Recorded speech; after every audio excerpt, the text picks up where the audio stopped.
Baru-baru ini Indonesia baru saja selesai melaksanakan pesta demokrasi, di mana kandidat demi kandidat baik Capres, DPD, dan DPR RI, provinsi dan kabupaten kota sudah bermunculan untuk menjalankan fungsi dan perannya masing-masing untuk menjalankan amanah rakyat untuk 5 tahun ke depan.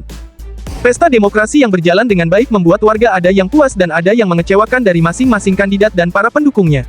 Nah, jika bicara soal ketidakpuasan pun bermunculan dengan spekulasi pemilu curang, nah tak hanya di Indonesia asumsi tersebut, namun negara-negara luar lainnya juga mengalami hal yang sama. Nah, seperti apa? Inilah beberapa pelaksanaan pemilu yang dianggap curang oleh beberapa kalangan masyarakat dan para pendukungnya. Namun sebelum lanjut bantu kami dengan mensubscribe dan like-nya ya. Mari kita lanjut. Pemilu Turki 2015. Turki merupakan negara besar yang melaksanakan pemilu sebagai pemilihan kepala negara, di tanggal 7 Juni tahun 2015 silam. Di mana Turki dikuasai oleh 4 partai besar yang terlibat dalam pemilu tersebut yaitu Partai Keadilan dan Pembangunan, AKP Partai Rakyat Republik, CHP, Gerakan Nasionalis, MHP, dan Partai Demokrat Rakyat, HDP. Aroma kecurangan sudah mulai tercium dan kontroversi membayangi pemilihan sebelum, selama, dan setelah hasilnya diumumkan, di mana yang menjadi imbasnya selama kampanye, Presiden setempat kala itu, Recep Tayyip Erdogan, dituduh berencana melakukan penipuan pemilu, dan beberapa penyimpangan. Di mana, Partai Keadilan dan Pembangunan AKP kehilangan suara mayoritas di parlemen, yakni hanya mengumpulkan 40,9% suara. Partai-partai lain yang berpartisipasi dalam pemilu termasuk Partai Rakyat Republik CHP, Partai Gerakan Nasionalis MHP, dan Partai Demokrat Rakyat HDP. Hal tersebut membuat partai-partai lain berasumsi kalau penyimpangan penggunaan sumber daya negara oleh AKP, data pemilih yang salah, bias media, dan intimidasi. Karena hasil perolehan AKP mengumpulkan 40,9%, CHP 25%, MHP 16,3%, dan HDP 13,1%. Tuduhan-tuduhan ini menyebabkan kekerasan politik dan vandalisme terutama terhadap properti kandidat. Dan juga Dewan Pemilihan Agung juga dituduh mencetak surat suara berlebih sehingga menimbulkan kontroversi serta proses pemungutan suara ditandai oleh banyak pelanggaran.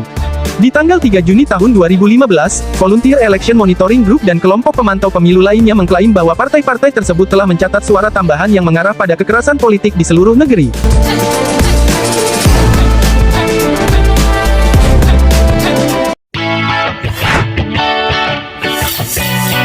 Pemilu Rumania 2014.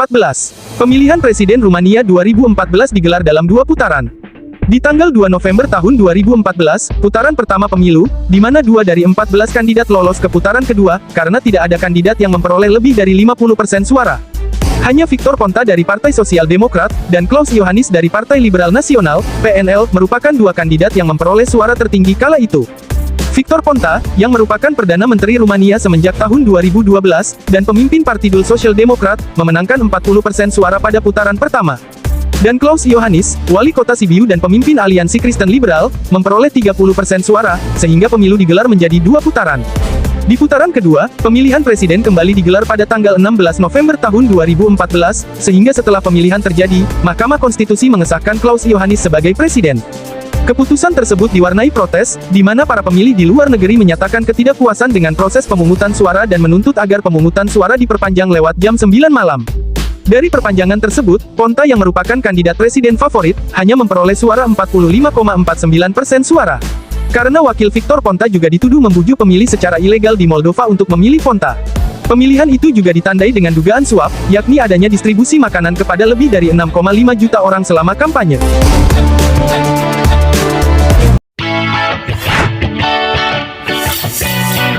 Pemilu Kenya 2007.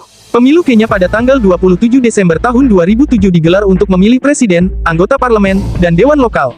2 kandidat presiden paling diunggulkan yaitu antara Kibaki dan pemimpin oposisi Raila Odinga. Pemilu Kenya yang diwarnai permusuhan etnis, di mana Kibaki memimpin etnis Kikuyu. Sedangkan Raila menciptakan basis yang lebih luas dengan menyatukan 5 suku besar. Secara keunggulan Raila Odinga memiliki dukungan yang signifikan di seluruh negeri. Namun setelah pemilu Kenya terjadi, Kibaki dinyatakan sebagai pemenang dengan 46% suara. Sedangkan Raila Odinga meraih 44% suara. Tetapi di pihak kubu Partai Odinga memenangkan mayoritas kursi di Majelis Nasional atau Parlemen, sehingga dengan kekuasaan tersebut, pihak Odinga dan para pendukungnya menolak hasil pemilihan mengingat Odinga telah memperoleh suara terbanyak di 6 dari 8 provinsi. Namun kekerasan pecah tak lama setelah hasil pemilu diumumkan, Kibaki keluar sebagai pemenang pemilu yang tercatat 46% suara. Kibaki yang keluar sebagai pemenang pemilu kala itu dilantik sebagai presiden pada tanggal 30 Desember tahun 2007. Kubu oposisi dan etnis yang tak menerima hasil pemilu dan putusan Kibaki sebagai presiden, memicu bentrok antar etnis, di mana bentrokan terjadi di kalangan etnis yang menyebabkan lebih dari 1.300 orang tewas dan 600.000 orang kehilangan tempat tinggal.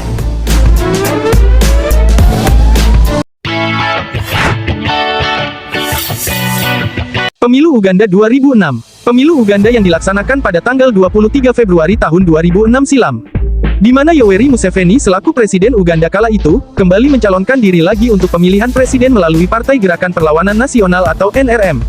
Di sisi oposisi muncul nama Kizza Besigye dari Partai Perubahan Demokrasi FDC. Aroma kecurangan mulai tercium dikala salah satu kandidat Besigye ditangkap atas tuduhan pengkhianatan dengan tuduhan kekerasan dan kerusuhan di seluruh Uganda. Setelah voting suara dilakukan setelah pemilihan presiden tersebut, di mana Museveni kembali memenangkan pemilu dengan meraup 59% suara, sementara di pihak oposisi Besigye mengumpulkan cuma 37% suara. Tetapi di pihak partainya Besigye lebih unggul di kursi parlemen, sehingga memprotes hasil pemilu tersebut, sehingga ia mengajukan banding ke pihak Mahkamah Agung. Namun Mahkamah Agung menolak permohonan untuk menggagalkan hasil pemilu meskipun mayoritas kursi parlemen dikuasai oleh pihak oposisi dan mengakui bahwa ada penyimpangan pemilu. Sehingga pemilu diwarnai kontroversi, di mana pemerintah dituduh mengintimidasi para pemimpin oposisi, dan bahkan para pendukung oposisi tersebut ditangkap dan ditahan oleh pihak pemerintah atas tuduhan-tuduhan tersebut.